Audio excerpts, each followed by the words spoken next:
తెలంగాణ శాసనసభ శాసన మండలి సమావేశాల్లో ఎమ్మెల్సీ కవిత మాట్లాడుతున్నారు. లైవ్ లో చూద్దాం. భూదాన్ భూములు ఉన్నాయి, కేంద్ర ప్రభుత్వం భూములు ఉన్నాయని వారు చెప్తూ వచ్చారు.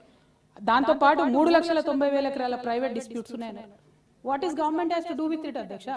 కొట్టుకుంటున్నారు వాళ్ళు, కోర్టులో సుప్రీం కోర్టు పోతారు, హైకోర్టు పోతారు, డిగ్రీ వచ్చినాక then government will do whatever it has to do. మిగతా విషయంలో భూదాన్ ల్యాండ్స్ కానీ ఫారెస్ట్ ల్యాండ్స్ లో కానీ మనం ఏం చేయగలుగుతాం అధ్యక్ష? తీసి వాటిని పార్ట్ బిలో ఎందుకు పెట్టినాం, లాక్ చేసి ఎందుకు పెట్టినాం? సో దట్ ఎంక్రోచ్మెంట్ జరగొద్దు, సో దట్ ప్రొటెక్షన్ ఉండాలి.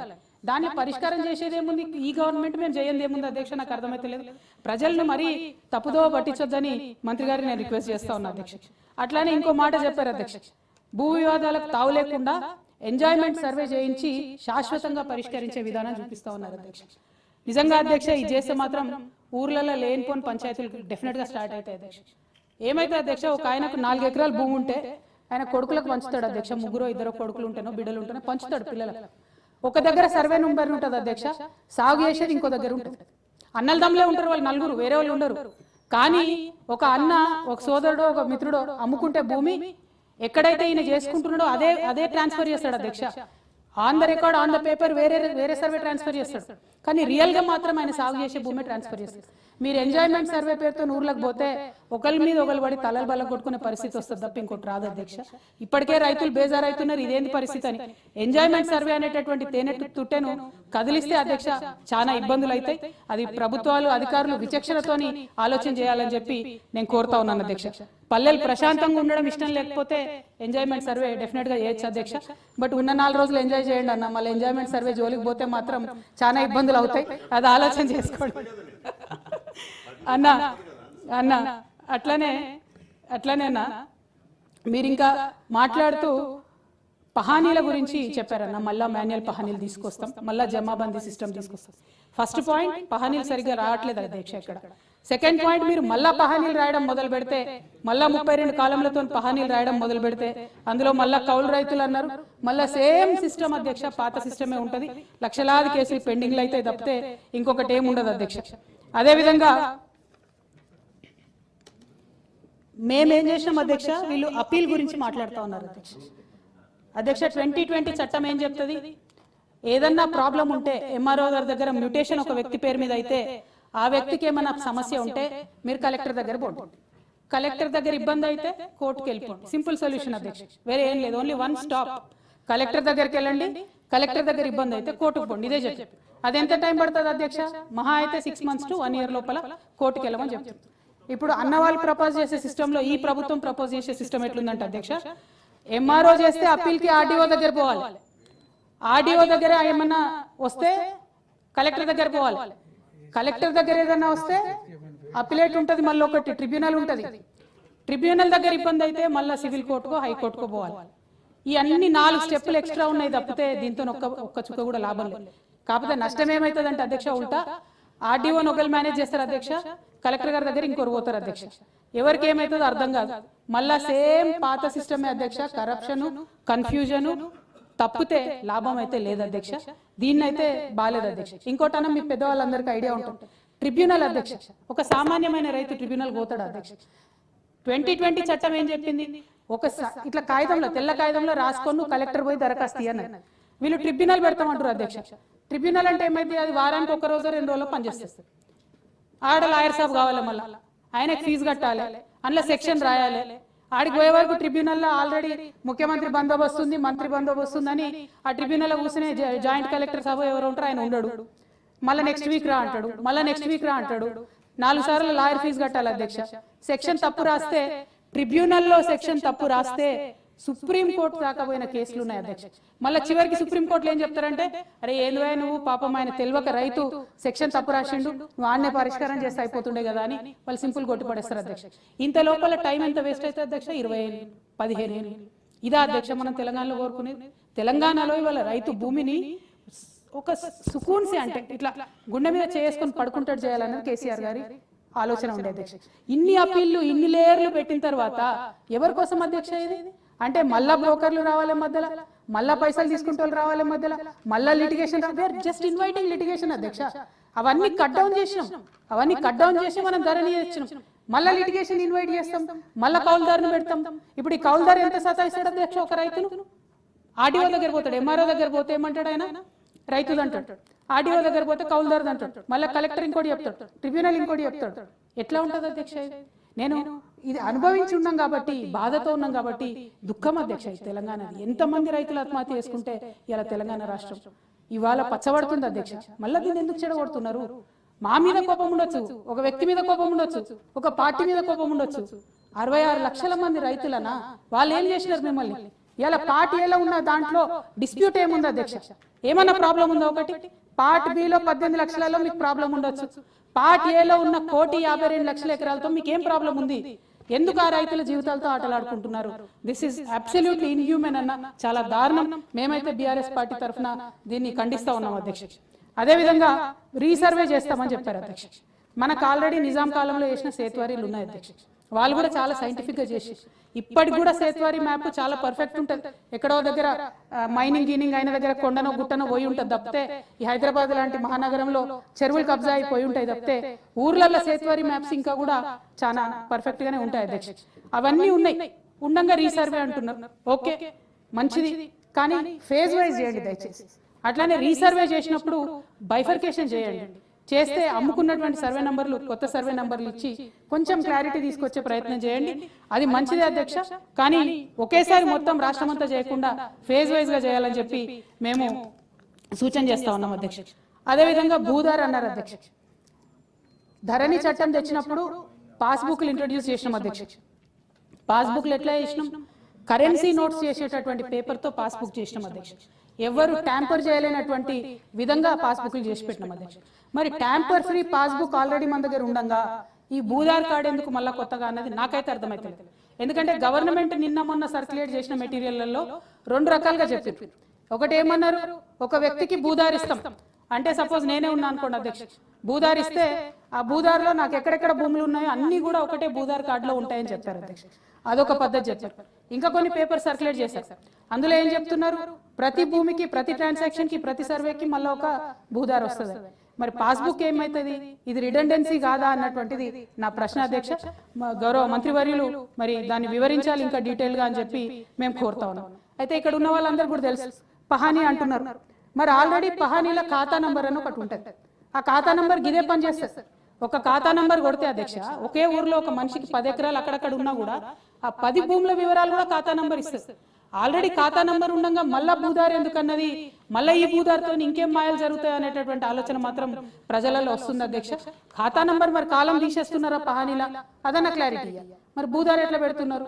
అదన్నా క్లారిటీ. ఇంకోటి అధ్యక్ష, వీళ్ళు పాపం చాలా చాలా చాలా అబద్ధాలు చెప్పి అధికారంలోకి వచ్చిండ్రు అధ్యక్ష.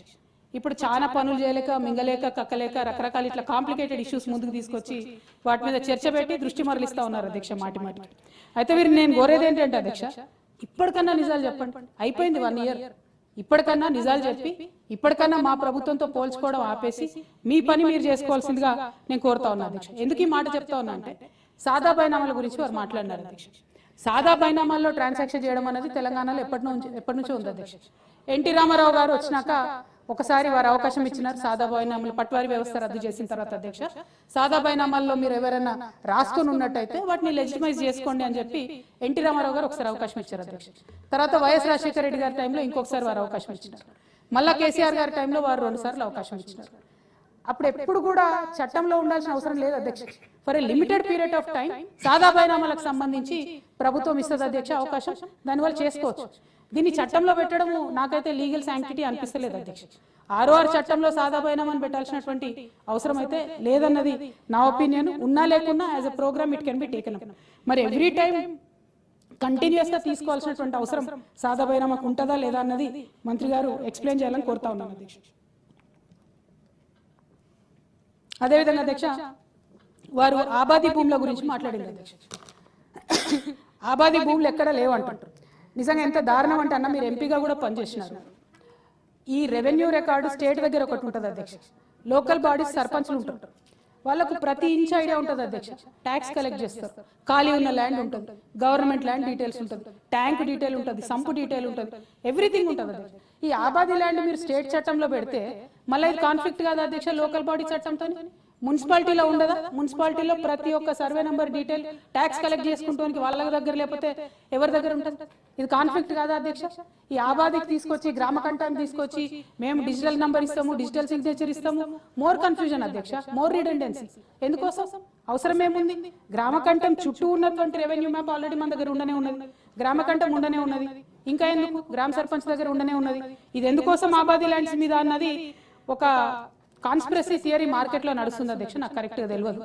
ఏంది అని అంటే హైదరాబాద్ చుట్టుపట్టు ఉన్నటువంటి ఆబాది ల్యాండ్స్ చాలా ఎక్కువ ఉన్నాయి. మరి 1358 ఫస్ట్లీ, దాని తర్వాత వచ్చినటువంటి ఆబాది ల్యాండ్స్ హైదరాబాద్ చుట్టుముట్టు ఉన్నాయి.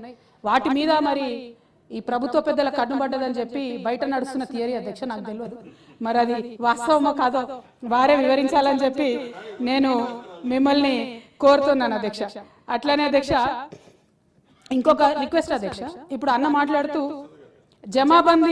జమాబందీకి సంబంధించి మేము టేకప్ చేస్తాం, పహానీలు కూడా ఎవ్రీ ఇయర్ అప్డేట్ చేస్తామన్నారు అధ్యక్ష.